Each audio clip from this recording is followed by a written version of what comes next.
Well, hello everyone and welcome to the qualifying day review here on RaceWeek, where today I am going to be reviewing an incredibly intense qualifying session that took place earlier today for the Portuguese Grand Prix. We had to wait a while, but it was certainly worth it when it came. So, let's go in to the review of today, where first I'm going to be talking about the final practice session.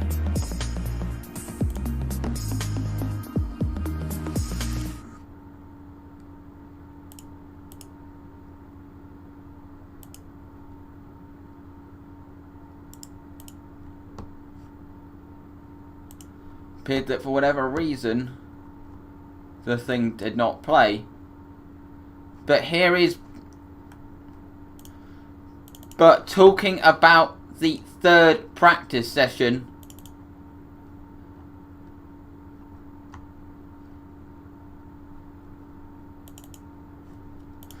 and of course teams were keen to make up for the lack of running. There we go. Of course, teams were keen to make up, not really a lack of running, but they were keen to make up for the lack of relevant running yesterday. And it was an interesting session which saw Valtteri Bottas once again top the timesheets ahead of Lewis Hamilton in second. Max Verstappen was third ahead of Pierre Gasly. Alex Albon, Charles Leclerc showing good pace for Ferrari once again. Carlos Sainz was seventh ahead of Sergio Perez. Lando Norris with Esteban Ocon rounding out the top 10. Sebastian Vettel was 11th, but his most notable moment was at the end of the session when he lifted a drain cover rounding turn 14. And this played a big part in today's proceedings, because after that happened, they had to actually check all manhole covers. And then you had Danny Kvyat, then you had Kimi Räikkönen in 13th, Daniel Ricciardo in 14th, George Russell in 15th, Lance Stroll, Giovinazzi, Magnussen, Latifi and Grosjean rounding out the field.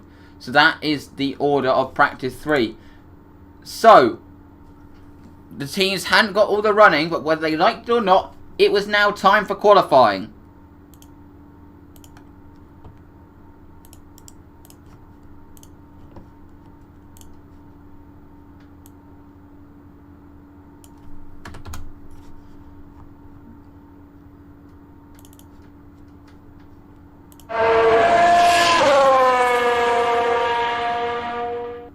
The session was actually delayed by half an hour, because after the incident involving the drain happened in third practice, they had to check all manhole covers. That's protocol whenever you have a drain or manhole cover go loose, which obviously is important, because that is drain covers going loose is something that should not happen and is a safety risk. Of course, we've had close calls with drains hitting drivers in the head in the past. And for a while, it didn't even look like they were going to get going, because they found lots of loose drain covers. But thanks to the incredible work of the Portuguese marshals, the session was able to get underway with only a half an hour delay. And well done to the Portuguese marshals for that. Really good job from them, and Q1 could get underway.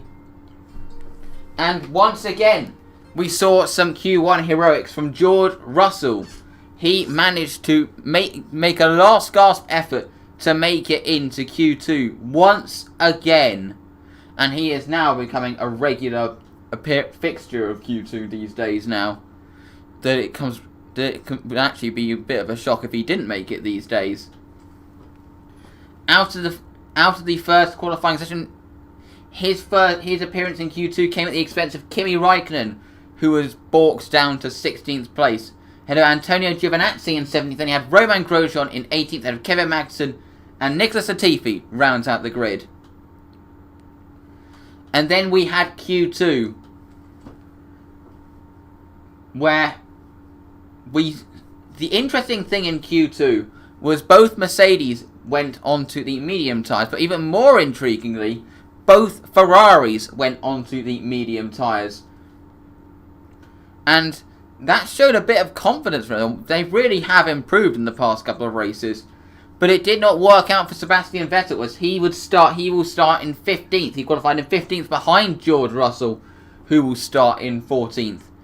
In 13th place, we will have Danny Kvyat, just behind Lance Stroll in 12th, with Esteban Ocon in 11th place. Daniel Ricciardo made it into Q3, but it wasn't a plain sailing run for him, as at the end of the session, he lost it and backed his car into the wall, which damaged his rear wing and put him down, and meant that in the damage to his rear wing, they weren't able to change his rear wing in time, which meant that he could not get out for Q3, and he will start in 10th place. Behind Pierre Gasly. On the fourth row, you'll have the two McLarens, with Carlos Sainz in 7th and Lando Norris in 8th, with Alex Albon in 6th. Okay qualifying for him, I guess. Like, he still needs to get more on terms with Verstappen, but not as far off as he has been. Then in 5th place you have Sergio Perez, and then you have Charles Leclerc. Once again, Charles Leclerc managing to get into 4th, a high place on the grid where that Ferrari simply does not belong. As I've said many times, I think he is proving himself more in this Ferrari than he did last year. Because as I've said many times, last year he obviously won races, but in a race-winning car. Sometimes it takes having a difficult car like this to show off a driver. I mean, we saw many greats outperform weaker cars. Of course, we saw with Lewis Hamilton with the 2009 McLaren, Fernando Alonso in the 2014 Ferrari, and even slower than that, you saw in cars even slower than that, Ayrton Senna in the Tolman. And it takes difficult and actually also George Russell in the Williams. It takes difficult cars sometimes to bring out the best in drivers, and I think Charles Leclerc is rising on top of the challenge, and it's bringing out the best in him. In 3rd place you have Max Verstappen. There were on many occasions throughout today, there were signs that it wasn't going to be an easy road for the two Mercedes, and Verstappen was going to prove a match for them. But once again, when it mattered, Mercedes pulled away quite a bit, as kind of we all expected would happen, and Max Verstappen will start in 3rd. And then there were two. In the battle for pole, Valtteri Bottas had dominated the weekend, topping all 3 practice sessions, topping Q2 as well, and looking on for pole position. He was in front after the first run, and then came the second run, where initially Valtteri Bottas stayed ahead and got the lap together, but Lewis Hamilton had opted to do 2 laps on that medium set of tyres that they went on at the end, and he pulled it out of the bag once again, and he took pole position for the Portuguese Grand Prix. And that is going to hurt for Valtteri after dominating the whole weekend to lose out like this. It's been speculated a lot since that throughout practice, the reason that Bottas seems to be in such fine form in practice is that throughout he holds a lot in reserve, so that he can't study the data on Lewis and work out where Lewis is doing so well. And Lewis simply hides his pace until qualifying. And we've seen that a lot. Valtteri Bottas looking in front throughout the weekend, and then come when it matters, Lewis Hamilton pulls it out of the bag and takes pole position. One thing I also need to note, there are a couple of things that could be subject to change. As far as I know, we had Perez and Gasly were under investigation. As far as I know, there's been no word on what's going to happen with either of them.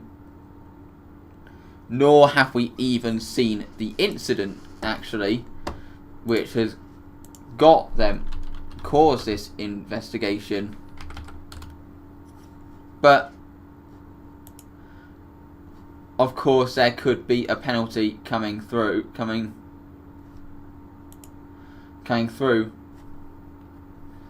And I mean, it's been alleged that Sergio Perez blocked Pierre Gasly in Q2.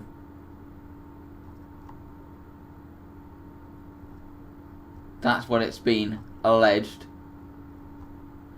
But there's been no word on any penalty so far. But that is it from the qualifying recap. Of course, it's going to be a very interesting race tomorrow. How much overtaking are we going to see? I think we will see some DRS passing throughout the race, which could make for some interesting racing. But it seems that the talk of it being a two-stop has kind of died down. It seems like it's a similar surface to Sochi, which is not that hard on tyres, which means that we could see a one-stop race. But the big question is, it's going to be the rundown. I think whoever leaves the first corner first will have a good chance of winning tomorrow. But that midfield battle is going to be interesting to see. Of course, turn 1 is the obvious place where we could see overtaking, but we also could see overtaking at the hairpin, I believe, at turn 7. If a driver is close enough, maybe a few late lunges. But that is it. Make sure you leave a like, comment and subscribe to this channel for more RaceWeek content. Visit the site at raceweekblog.com, where we are actually now doing live coverage of the weekend. Make sure you follow us at RaceWeek_show on Twitter, although I am having an issue with the Twitter account right now, that once again Twitter's algorithm has locked the account. And this is like the third time it's happened. It's a bit ridiculous to be honest. And I don't have the devices that I can unlock it right now, so I may not be able to do a live Twitter feed during tomorrow's race, which is really annoying, but there's not really anything I can do about it.